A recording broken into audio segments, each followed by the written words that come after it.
আরে বৃষ্টি বাদলের দিনে কি শুরু করেছেন এলা? তোমার যে ভাঙ্গাচুরা বাড়ি মানুষ ঢুকতে পারবে না এই বাড়ি, ওই জন্য নুড়ি দিতে লাগছি। এই বৃষ্টির মধ্যে তুমি আবার কাম দেখাতেন, মানে কাম না থাকে।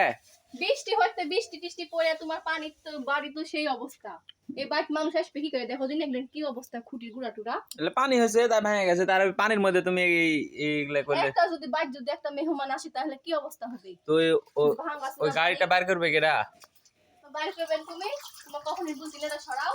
আমি পারবো না, আমি এখন খাবার খাচ্ছি। গ্রামের বাড়িদের এভাবেই পরিষ্কার রাখতে হয়, নুড়ি টুড়ি দিয়ে, বুঝছেন?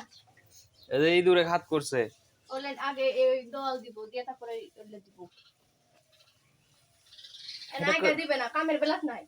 এটা নড়ি দিচ্ছে না, বাচ্চাদেরকে খেলা করতেছে, বুঝলাম না। পারি না তো, ওভাবেই করি। যাক, তাও চেষ্টা করতেছে, ভালোই লাগছে। বাড়ি ঠিক করতে বা বলতে খেলা করতে, এমন কেন তুমি? পাটির দাম টাম দিতে পারবো না কিন্তু। পায়ের দাম দেওয়া লাগবে না। যাক, আলহামদুলিল্লাহ, ফ্রিতে একটা লোক পাই গেছি কাজের বাড়ি। আমি কি কাজের মানুষ যে পায়ের দাম দেওয়া লাগবে? এতক্ষণ কিন্তু ওটাই মানে লিছিল, কিন্তু আমি ওরা বুঝতে পারিনি। বুঝতে না পারে তো পাঠাই গেছে। গ্রামের বাড়িদের এভাবেই পরিষ্কার রাখতে হয়, নুড়ি টুড়ি দিয়ে।